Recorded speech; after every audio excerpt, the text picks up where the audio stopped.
Hello बच्चों, welcome to my YouTube channel. मैं कैलाश शर्मा। आज आप लोगों को ईएम वेव के 10 one of the most amazing PYQs कराने वाला हूं बच्चों। ईएम वेव्स बहुत ही इंपॉर्टेंट टॉपिक। एक क्वेश्चन आप एक्सपेक्ट करके चल सकते हैं, इससे पेपर में पूछा जाएगा। क्या है बच्चों, आज के 10 क्वेश्चन करना स्टार्ट करते हैं। चलिए बच्चों, ईएम वेव का पहला क्वेश्चन देखते हैं। A plane electromagnetic wave travel in a medium of the refractive of the relative permittivity 1.61 and relative permittivity, मतलब इलेक्ट्रिक फील्ड की permittivity 6.44। If magnitude of the magnetic intensity is, magnetic intensity का जो magnitude है बच्चों 4.5 into 10⁻², ampere per metre. तो ये थोड़ा सा ना, ये चीज बच्चे कई बार ना इसको लाइट ले लेते हैं। ये एच वेक्टर दे रखा है बच्चों, अपन जो मैग्नेटिक प्रॉपर्टीज ऑफ मटेरियल में पढ़ते हैं ना, एच वो दे रखा है अपन को ना, at a point what will be the approximate magnitude of the electric field intensity at that point. तो इलेक्ट्रिक फील्ड इंटेंसिटी पूछी बच्चों इन्होंने ना हमें। ओके, एच दे रखा है हमें, तो बी जो आएगा बच्चों उस जगह पे वो mu of medium into H के बराबर आएगा, नहीं आएगा? ठीक है, म्यू ऑफ मीडियम जो होता है बच्चों वो mu naught into mu relative, इसके बराबर होता है that into H. Mu naught की वैल्यू हमें दे रखी है इन्होंने 4 पाई इंटू 10⁻⁻7 के बराबर, और म्यू आर की वैल्यू कितनी दे रखी है 1.61 के बराबर। दैट इंटू एच कितना दे रखा है 4.5 इंटू 10⁻⁻2 के बराबर। ये आ गया बच्चों हमारे पास बी का वैल्यू। ठीक है, and they are asking what they are asking the electric field intensity. E equal to जो होता है बच्चों वो B इंटू सी होता है, लेकिन C यूज नहीं करेंगे क्योंकि मीडियम है कोई दूसरा, it is not travelling in vacuum और एयर। तो ये वाला फॉर्मूला यूज करेंगे मीडियम में, जो V होगा ना वो। ओके, मीडियम में V कैसे कैलकुलेट करेंगे? C divided by refractive index, और रिफ्रैक्टिव इंडेक्स जो होती है ना बच्चों वो होती है epsilon r into mu r, ये होती है। C होता है 3 इंटू 10⁸ डिवाइडेड बाई रूट के अंदर एप्सिलॉन r क्या होता है बच्चों, ये दे रखा है अपन को ना 6.44, और वो दे रखा है म्यू आर दे रखा है 1.6। तो ये 3 इंटू 10⁸, ये जो है ना बच्चों ये वाली चीज करीब करीब 3.2 के करीब आ जाएगी। कैसे निकाला मैंने इसको, एक काम करो 6.44 है ना, तो इसको लिख लेना 64 के करीब, और इसको लिख लेना बच्चों 16, और 10 जो माइनस का 2 आएगा वो अलग बाहर निकाल लेना, 10⁻1 हो जाएगा। 8 बाहर आएगा, यहाँ से 4 बाहर आएगा 32, और 10⁻1 तो 3.2 हो जाएगा। ठीक है, तो ये बनेगा हमारे पास v का वैल्यू। तो e जो आएगा बच्चों वो हमें 4 पाई इंटू 1.61 को 1.6 लिख दे रहा हूँ इंटू 4.5 इंटू 10⁻⁻9। ठीक है, that into b 3 into 10⁻8 divide by कुछ कुछ 3.2 बन जाएगा। ठीक है, 16 दूनी 32, 2 बार कटेगा, और ये कट जाएगा बच्चों 2 बार। ठीक है, गंदा गंदा सारा, मैं क्या करूँ इसमें, कुछ नहीं कर सकता। ये 9 × 30 = 27, 27 पाई इंटू 10⁻⁻1 बन गया। ठीक है, 27 पाई इंटू 10⁻⁻1, ये 3 होता है 81, करीब करीब 81 के करीब बनेगा इंटू 10⁻⁻1। तो ये 8.1 वोल्ट पर मीटर के करीब आ रहा होगा इलेक्ट्रिक फील्ड का वैल्यू ना, मुझे लग रहा है ये वाला आ जाएगा काफी क्लोज, तो यही है। ठीक है, ये मैंने वैसे पाई को मैंने 3 लिया है ओनली ना, इसलिए सी ऑप्शन बच्चों करेक्ट ऑप्शन है। बढ़िया क्वेश्चन था ये बहुत अच्छी चीज थी, एच यहाँ पे दिया है ना इन्होंने, और ये सब कुछ कवर कर लिया इस वाले क्वेश्चन ने। बाद बाकी अगर तुम्हें फॉर्मूला रिवीजन करने तो क्रैश कोर्स ज्वाइन कर लो भाई, है ना, ऐप पे अपलोड कर दिया है। और ये जो प्राइस है बच्चों इस पे आपको जेई मेन और एडवांस पूरा क्रैश कोर्स मिल रहा है एंड तक का। ठीक है, तो जो मेरा रिकमेंडेड वाला क्रैश कोर्स है ना, combo crash course JEE main और एडवांस 2025 का बच्चों पूरा क्रैश कोर्स, मतलब और कोई क्रैश कोर्स खरीदने की जरूरत नहीं है। और इसमें एक बहुत अच्छी ऑफरिंग और ऐड करने वाला हूँ अभी ना, मतलब देखो पढ़ना तो तुम्हें मेरे से ही है ना, तुम जानते हो, तो फिर क्यों देर लगा रहे हो, आ जाओ फिर, देर मत लगाओ, है ना। और अभी एक ऑफर और आने वाला है आप लोगों के लिए ना इसमें, तो थोड़ा चाहे इंतजार कर लो 1-2 दिन का, और उस ऑफर के बाद मिस मत करना। ठीक है, वो ऑफर मतलब एक तरीके से ये है कि उसमें फिर तुम्हें ऑनबोर्ड हो ही जाना है। चलो अगले क्वेश्चन पे आते हैं। An electric bulb rated as 200 watt, what will be the peak magnetic field at 4 meter distance produced by the radiation coming from the bulb? Consider this bulb as a point source with a 3.5% efficiency. ये लो बढ़िया question है। तो 4 metre दूर ये कह रहे हैं कि 4 मीटर दूर जो बल्ब है वहां का जो रेडिएशन होगा उसका peak value of the magnetic field क्या होगा। इंटेंसिटी का जो फॉर्मूला होता है ना बच्चों वो बी नॉट का square divided by mu naught into C के बराबर होता है। बी नॉट का square divided by mu naught into C के बराबर है ना। हम्म,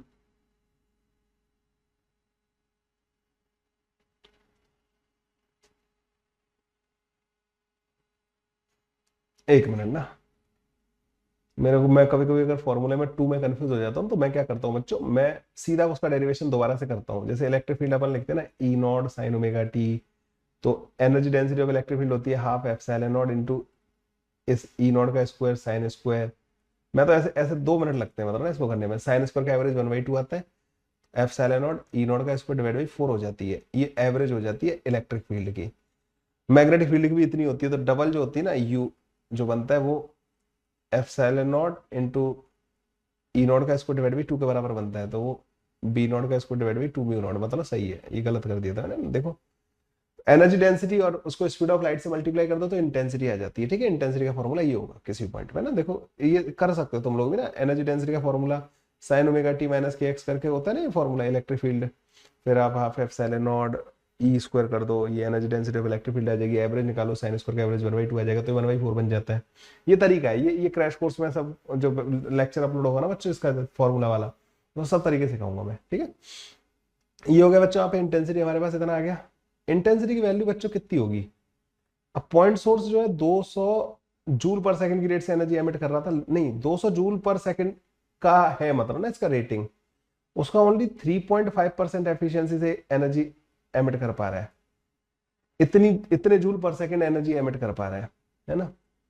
और ये पर सेकंड एनर्जी, इसको डिवाइड करना पड़ेगा 4 पाई r² से, जिस डिस्टेंस में पूछा है, तो ये आ जाएगी तुम्हारे पास इंटेंसिटी।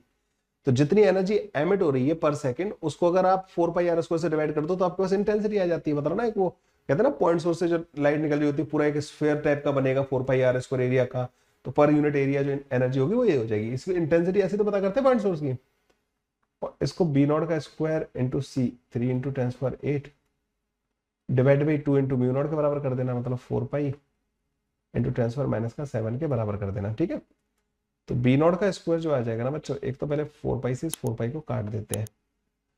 डिस्टेंस बच्चों 4 मीटर बोली है इन्होंने, तो यहाँ 16 बन जाएगा इसका ना।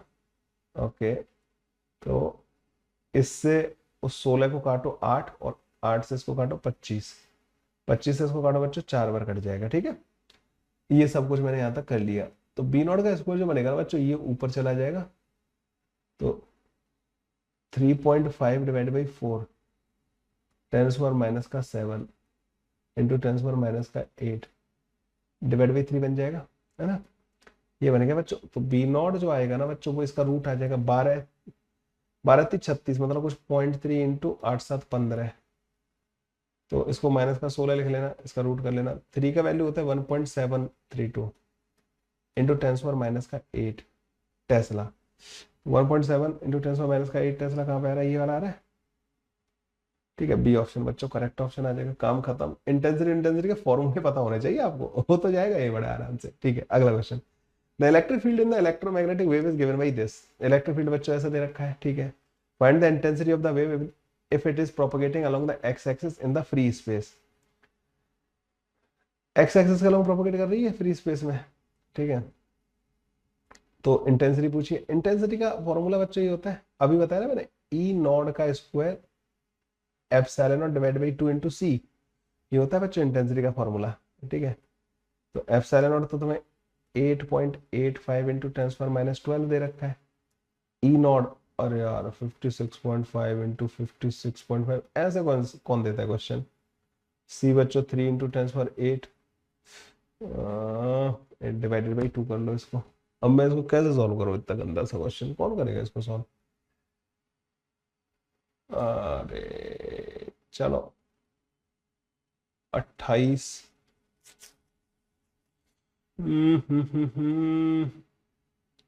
10⁻⁻12 तो पहले अलग कर लो इसको, 10⁻⁻12 नहीं, -4 अलग कर लो। कैसे करूं इसको मल्टीप्लाई, इतने गंदे गंदे क्वेश्चन को कौन देता है ऐसे क्वेश्चन, एनटीए वाले खतरनाक है। और ये ऑप्शन भी देखो कितने क्लोज क्लोज दे रखे हैं, काश ए और बी के क्लोज ना पहुंचे मेरा आंसर। चलो भाई, एक काम करता हूँ, इसको करीब करीब 30 मान लेता हूँ, देखता हूँ या तो ये आए ना, इन दोनों में से कोई आए, ये तो नहीं आएगा, मुझे नहीं लग रहा ये ना, ये तो वैसे ही एलिमिनेट हो गया। ये आए 50 के आसपास आए तो मैं इसको टिक करूंगा, और अगर 5 के आसपास या 3-4 आया तो फिर तो मुझे फिर कैलकुलेट करना पड़ेगा एग्जैक्टली ना। तो मैं इसको 30 मान ले रहा हूं, इसको बच्चों में करीब करीब 50 मान ले रहा हूं, इसको करीब करीब 9 मान ले रहा हूं, मोटा मोटी एक आइडिया लेते हैं, ठीक है। तो 50, 1500 और अच्छा 3 भी है यहाँ पर ना, ये रहा 3, 1500, 15,000, 45,000,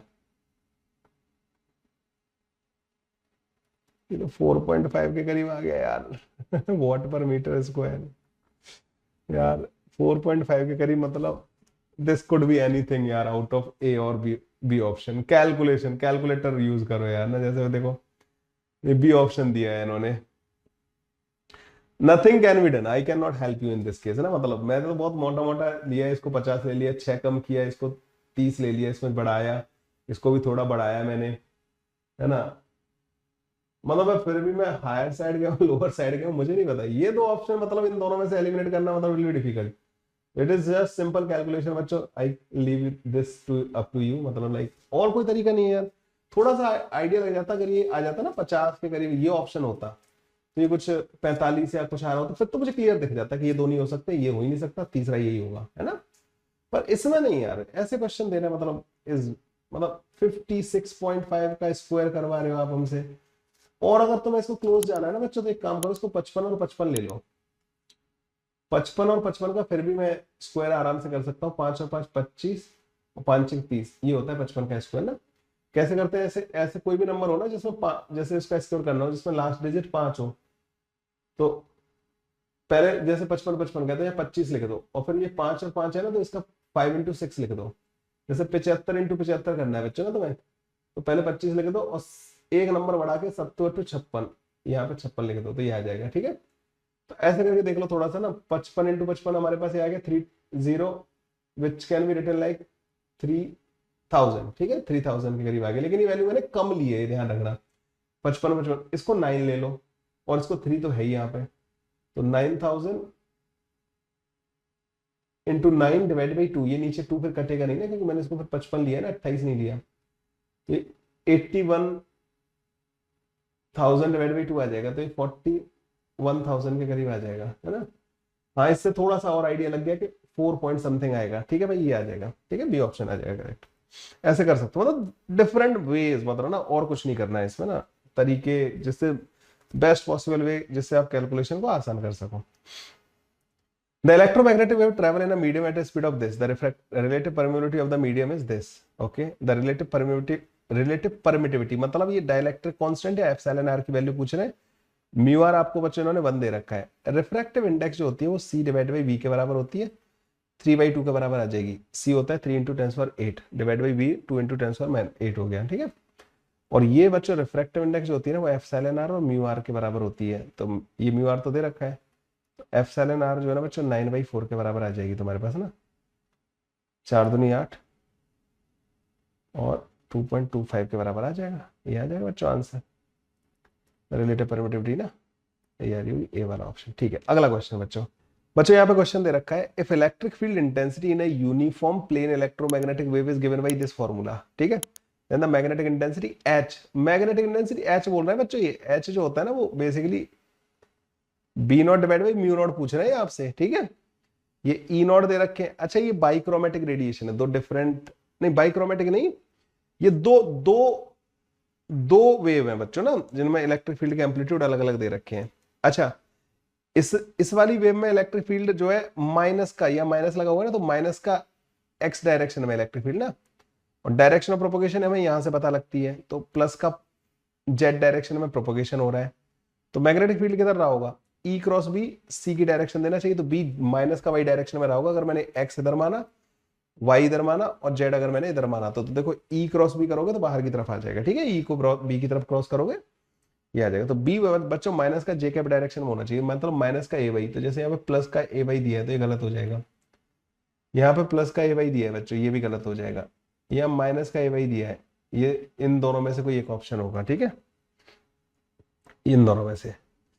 अब बी नॉट जो होता है ना बच्चों, वो ई नॉट बाई सी के बराबर होता है। तो ई नॉट की वैल्यू इन्होंने 301 और सी की वैल्यू बच्चों 3 इंटू 10⁻8 होगी, तो ये 3 10⁻⁻6 के करीब आ जाएगा। तो बी नॉट आया, एच जो आएगा ना एच नॉट, वो 10⁻⁻6 divided by mu not, mu naught होता है 4 पाई इंटू 10⁻�7, तो ये 10 डिवाइडेड बाई 4 पाई करीब करीब 12 बनेगा। तो ये कुछ 0.8 के करीब बन रहा होगा। तो एच नॉट का जो एम्पलीट्यूड आएगा ना वो 0.8 आएगा। इन दोनों ऑप्शन में से 0.8 किसका दे रखा है, इस वाले का दे रखा है, सी ऑप्शन बच्चों करेक्ट हो जाएगा, दूसरा चेक करने की जरूरत भी नहीं पड़ेगी। हमारा आंसर बच्चों सी वाला ऑप्शन करेक्ट ऑप्शन आ जाएगा, ठीक है। ओके, अगले वाले पे आ जाओ बच्चों।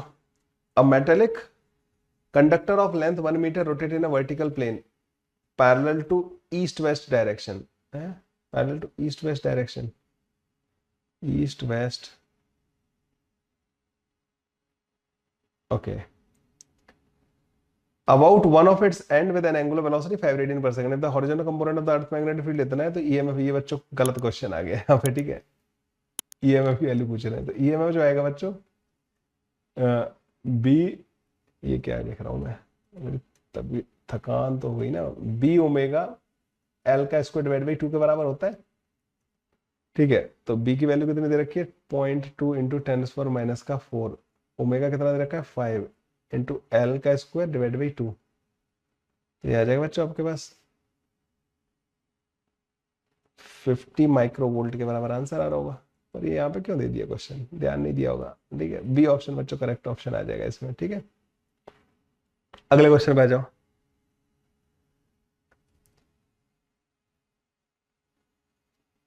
For a specific wavelength 670 nanometer of light from a galaxy moving with a velocity v, the observed wavelength is this, the value of v is, ये बच्चों सिलेबस से हटा दिया ना डॉपलर इफेक्ट।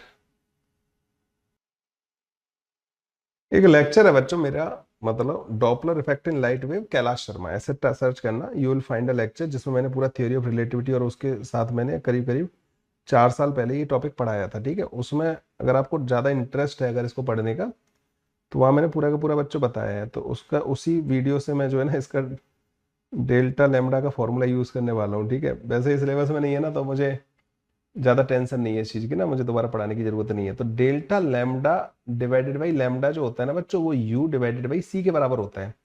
यू जो होता है ना, ये रिलेटिव स्पीड होती है। यहाँ पे ऐसा नहीं कि ऑब्जर्वर चल रहा है और सोर्स चल रहा है, मतलब ना ऐसा नहीं होता, यहाँ पे रिलेटिव देखना होता है बस ना। तो जो v है ना, जिससे वेलोसिटी मूविंग गैलेक्सी जो मूव कर रही है v, मतलब वो u पूछा है इन्होंने ना, तो delta lambda 0.7 divided by 670 into 3 into 10⁸ के बराबर आ जाएगा बच्चों ना। इस स्पीड से मूव कर रहा होगा ये, तो क्या ये कट जाएगा बच्चों, इससे कुछ होगा? एक काम करो, 7 या 21, एक ये सेटल हो गया, एक ही हो गया, इंटू 10⁻6 डिवाइड बाई 67, कितनी 63, तो कुछ 3.13 इंटू 10⁵ आ जाएगा क्या? ये वाला ऑप्शन बन जाएगा बच्चों हमारे ना इसका। तो Doppler effect in light wave का क्वेश्चन है बच्चों, यहाँ पे इसको दे दिया है, और ये वाला बनेगा बच्चों ना, ये फॉर्मूला है लैम्डा वेवलेंथ का। वैसे तो अब आएगा ही नहीं ये क्वेश्चन, है ना, फिर भी अगर आए तो बच्चों इस वाले को कर लेना। तो अगर ज्यादा अच्छे से पढ़ना है तो physics most expected question Doppler effect in light wave lecture 10, ये एक वीडियो है मेरा, पूरा डिटेल में पढ़ाया है मैंने, थ्योरी ऑफ रिलेटिविटी वगैरह ना, पढ़ सकते हो वहां से ना। इसका आंसर सी दे रखा है। बाद बाकी ये फॉर्मूले से भी काम चल जाएगा, delta lambda upon lambda is equal to u, जो रिलेटिव वेलोसिटी है दैट डिवाइड बाय सी, ठीक है। अगला क्वेश्चन बच्चों, choose the correct answer from the following from the given below option. अब इसमें बच्चों ये जो क्वेश्चन है ना, बहुत पूछे जा रहे हैं आजकल ना जेईई मेन में। जो यूवी रेज है उनके क्या क्या यूजेस है, मतलब ना, अब उनमें बहुत सारे डिफरेंट डिफरेंट यूजेस देखने हैं आपको ना। मेडिकल साइंस में क्या यूज है, मतलब ना इनके थोड़ा सा गूगल करोगे ना तो तुम्हें शायद कुछ और नया मिल जाए इन्फॉर्मेशन ना। तो मैं ये कह रहा हूँ बच्चों कि हमें इसमें से मतलब सेलेक्ट करना है, तो हमें कोशिश करनी है कि हमारा मतलब सही फिट बैठ जाए। तो जैसे बच्चों यहाँ पे डी वाला है एक्स रेज, ठीक है, तो एक्स रेज जो है क्रिस्टल स्ट्रक्चर वगैरह को एक्सरे का डिफ्रैक्शन वगैरह कराया था ना ब्रैक्स ने, तो क्रिस्टल स्ट्रक्चर वगैरह में मतलब एक्सरेज वगैरह के बारे में बात होती है, ठीक है। और कोई बच्चों क्रैक वगैरह जो होते हैं ना सरफेस पे, उनको डिटेक्ट करने में एक्सरेज को यूज किया जाता है, ठीक है। ओके, तो एक्सरेज वाला फिर भी मेरे को समझ में आ रहा है 1 हो जाएगा, तो एक्सरेज वाला 1 यहाँ पे दिख रहा है, डी का मतलब 1 मुझे 2 जगह दिख रहा है। यूवी रेज, यूवी रेज बच्चों कहाँ पे यूज होती होंगी? यूवी रेज बार हाई रेडिएशन है, मतलब ना हाई एनर्जी रेडिएशन है, तो ग्रीन हाउस इफेक्ट में नहीं। Sterilising surgical instrument, yes that could be, मतलब बैक्टीरिया बैक्टीरिया को किल करने में हाई एनर्जी रेडिएशन है, शायद ये काम आता हो, ठीक है। फिर आता है बच्चों आपका माइक्रोवेव्स, माइक्रोवेव रडार सिस्टम वगैरह में बच्चों काम आती है, ठीक है। फिर इंफ्रारेड कौन सा बच्चा? Infrared green house effect. मतलब अल्टीमेटली देखो this is information based question, तो आपको इनको सर्च करना है, इनके बारे में सर्च करना है, मतलब इनका क्या क्या कहाँ कहाँ यूज है, मतलब ना वो सारा का सारा सर्च करना है। इसका बच्चों ए ऑप्शन करेक्ट ऑप्शन आ जाएगा, ठीक है। This is totally informative. रखने के पीछे बच्चों, पिछले वाले क्वेश्चन को रखने के पीछे रीजन क्या था? यू शुड बी अवेयर कि मतलब किस तरीके के क्वेश्चन पूछा जा सकता है। मतलब मैं बहुत ज्यादा इसमें हेल्प नहीं कर सकता मतलब इस वाले क्वेश्चन में, but I want all of you to go through all the uses of UV rays, microwave, infrared, submarine में कौन सा यूज होता है, रडार में कौन सा यूज होता है, सब ना ये सब आपको थोड़ा सा सर्च करने की जरूरत है, ठीक है। ऐसे सर्च करना, वेयर गूगल करना है, where electromagnetic waves are used, मतलब what are the devices which work on the electromagnetic waves radiation. तो ईएम वेव पे मतलब थोड़ी सी इंफॉर्मेशन गैदर करना बच्चों ना, ऐसे क्वेश्चन पूछे जा रहे हैं, ठीक है, इसलिए रखा है वैसे इस क्वेश्चन को ना। कोई मैं ऐसा क्वेश्चन तो मैं जादू टोना नहीं करके बताने वाला था कि इसमें ये होता है उसमें होता है, ठीक है। Given below are the two statements, a time varying electric field is a source of changing magnetic field and vice versa. Thus, a disturbance in the electric or magnetic field create EM wave. ठीक है बच्चों, ये तो बात सही है ना। Time varying electric field magnetic field produce करता है, time varying magnetic field electric field produce करता है, इसीलिए EM wave का डिस्टर्बेंस क्रिएट हो पाता है, ठीक है। In a material, the EM wave travel with a speed of v equal to, in a material medium, material medium में तो फिर म्यू ऑफ मीडियम और एप्सिलॉन ऑफ मीडियम आता है बच्चों ना। तो ये स्टेटमेंट गलत है, सेकंड वाला गलत है। Statement 1 is correct but the statement 2 is false. C आ जाएगा बच्चों इसका आंसर ना। समझ में आया पिछला वाला? यहाँ पे म्यू एम और एप्सिलॉन एम होता ना तो काम बन जाता। मीडियम क्या होता है? ये तो speed of light in vacuum दे दी इन्होंने, ठीक है। अगले क्वेश्चन पे आ जाओ बच्चों। A radar send electromagnetic signal of field this, electric field दे रखा है 2.25 वोल्ट पर metre, magnetic field 1.5 into 10⁻⁸ tesla दे रखा है, which strike a target on the line of sight at a distance of 3 km in medium. After that, a pane of signal echo reflect back toward the radar with the same, कुछ ऐसा होगा ना, velocity and by the same path. If the signal was transmitted at time t0 from the radar, then how much time echo will reach the radar? ठीक है, transmitted at time t0 from the radar. Then after how much time, कितने time बाद, मतलब time पूछा है इन्होंने ना, 3 kilometre. तो मतलब स्पीड पता करनी है ना, वी पता करना है। E naught is equal to B naught into V होता है बच्चों ना, तो वी की वैल्यू जो आ जाएगी ना 2.25 डिवाइडेड बाई 1.5 इंटू 10⁻⁸। ये 1.5 इंटू 10⁻⁸ बन जाएगा बच्चों मीटर पर सेकेंड। वी इतना आ गया बच्चों अपने पास है ना। तो 3 किलोमीटर जाके 3 किलोमीटर लौट के आना है, तो टाइम कितना लगेगा बच्चों? 6 किलोमीटर चलना होगा ना 1.5 इंटू 10⁻⁸ की स्पीड से, तो 4 इंटू 10⁻⁸ सेकेंड आ जाएगा।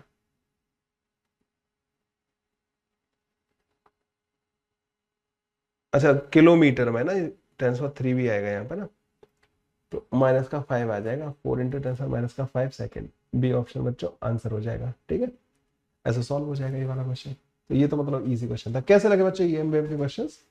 मुझे तो काफी डिफिकल्ट लगे, अब थोड़ी तबीयत नहीं दे रही साथ ना, मतलब recording is very difficult right now. चलो देखता हूँ बच्चों आगे वाले क्वेश्चंस के हो पाते नहीं हो पाते है ना। अभी तो ये वाला तो अपलोड करवा ही दूंगा, ठीक है। मिलते हैं बच्चों नेक्स्ट वीडियो में, bye bye, take care, thank you.